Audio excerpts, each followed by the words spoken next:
In this picture, the gentleman in the pink shirt, his name is Stash Seraphin. He's from Willow Grove, Pennsylvania. His skating partner is Mary Jo Bullen from Julian, North Carolina. He is blind. And a story near and dear to my heart. My mom and dad, they embraced the gay games the way they embraced me. At the 4 gay games they attended, they welcomed being mom and dad from men and women who were not out to their respective parents and answered their questions.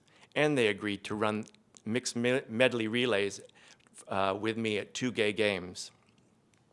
This morning I was telling my mother that, actually she saw this slide in the that I was going to use it, and she was saying that one of the most amazing things, she finished last, and similar to my roommate's experience, people were on their feet and they were cheering, "Go Mom, go Mom, go Mom."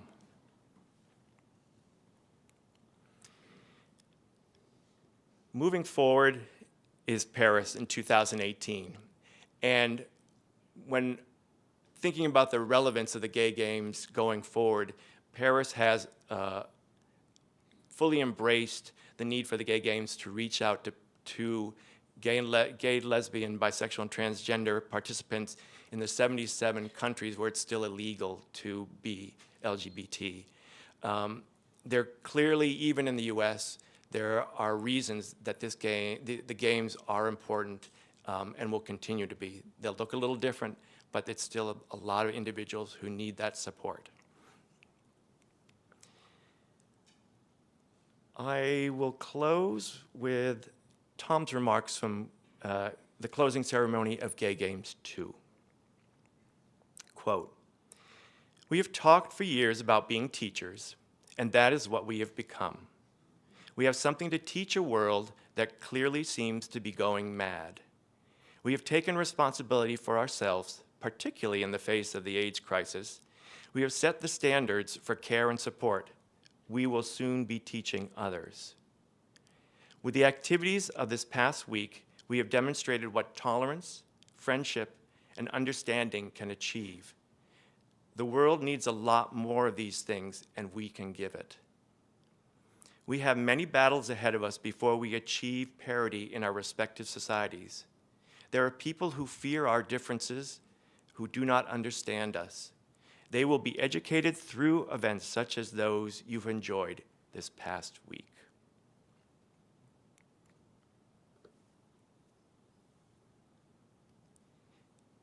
I encourage you all to come to Paris in 2018. If you can't get there, at least visit the Gay Games website and become involved however you can in your communities. Thank you.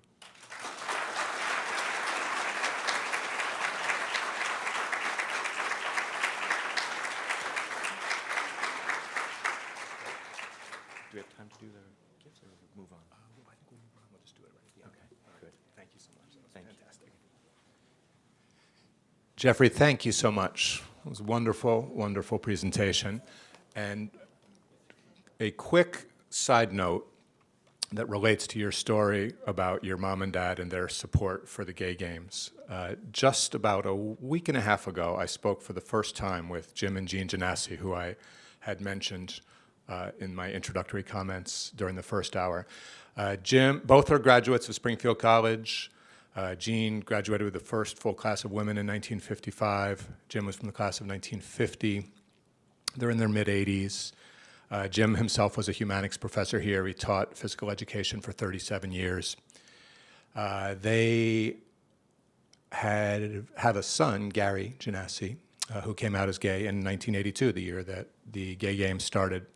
And this absolutely floored the Genassis at the time. It was just so out of their experience. They described to me on the phone just being absolutely flabbergasted, just shocked. But they responded in the greatest way, like the sort of way that you would want any parent to respond. Jean just said that, you know, we love you. We're going to learn about this. She said she went to the library the next day. And then Jim Genassi went out in 1990 to the Gay Games 3 in Vancouver and ran the marathon in Tom Waddell's honor at Gay Games 3. And they became major people in the PFLAG organization. Gene was a national vice president of that organization and Northeast regional leader of that organization as well. So it's just a lot of great support for this, as well there should be. So I want to call forth the members of this panel, and let us bring, we're having people talk about Tom Waddell who either didn't meet him like myself or met him very briefly like Jeffrey. We want to hear from people who really knew Tom back in the day and people who are impacted by his story shortly thereafter. So I would like to call forth the members of this panel. So we have three panelists from the class of 1959 and then some other members of the class of 59. Maybe we'll get them to come up later. So those three people are Jack Savoya, Tom Johnson, and Owen Houghton. Let's also bring forth a couple members of our faculty who have great stories about Tom Waddell, Mimi Murray, and Rick Parr, and then also Phyllis Plotnick from the class of 1969, who has been so powerfully impacted by Tom's story and has made it a great cause of hers. So welcome, panelists.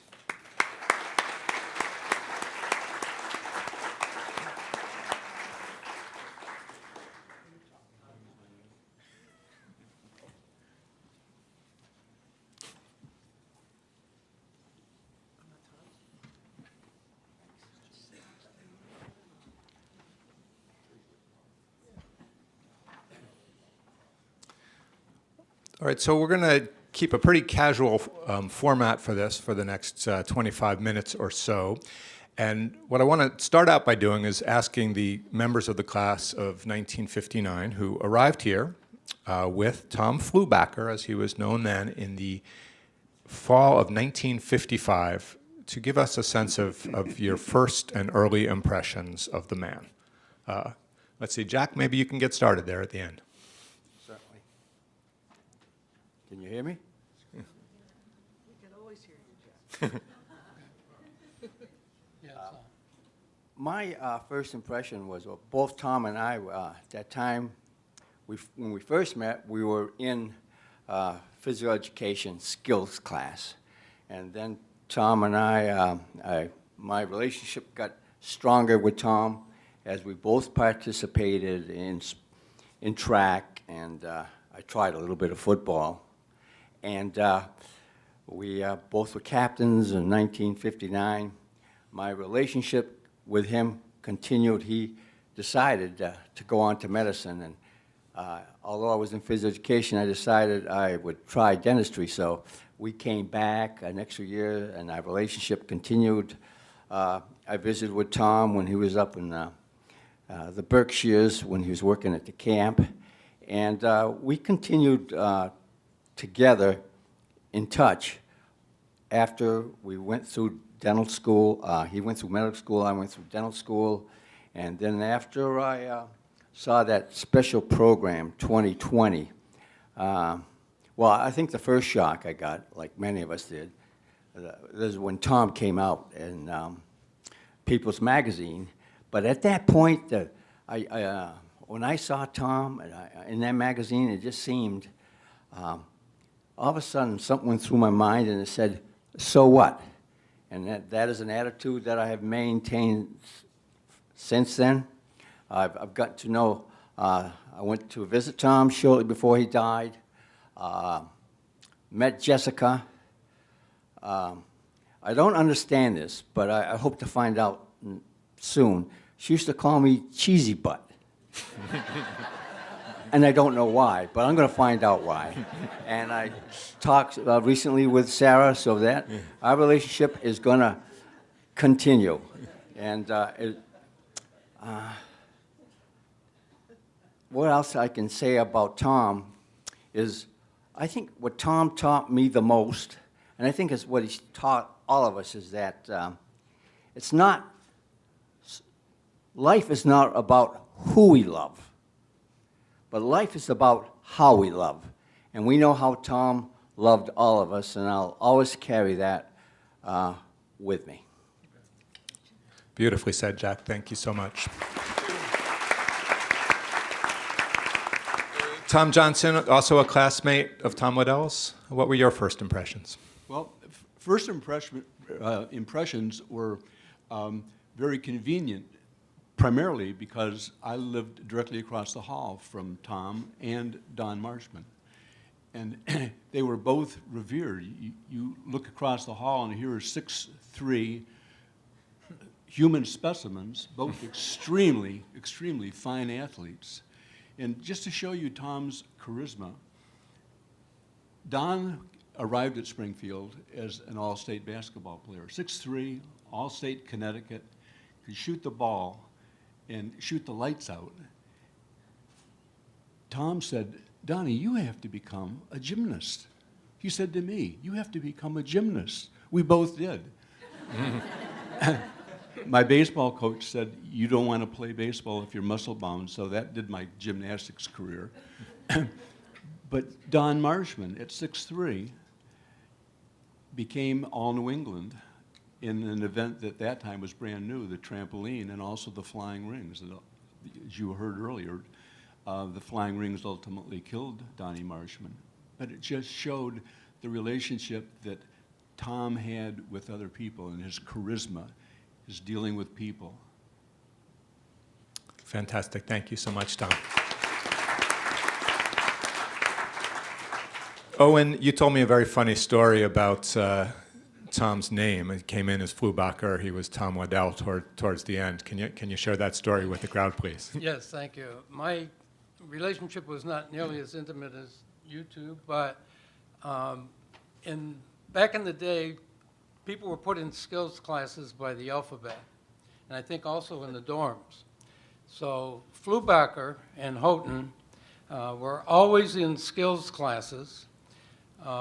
In those days, we had fall, winter, and spring terms, so there were probably 2 skills classes every single term, right? And you can take a walk around the campus from Judd and about 5 things over there, from swimming to dance to gymnastics, and go all the way around the track and baseball and football. And talk about breaking the curve.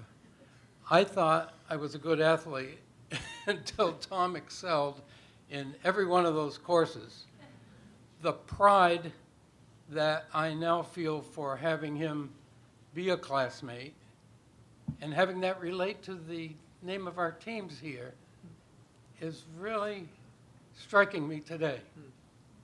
I have become a great advocate for gay, lesbian, transgender activity in my church. Up in Little Jaffrey, New Hampshire, we have the 2nd open and affirming church in the state, over 20 years now.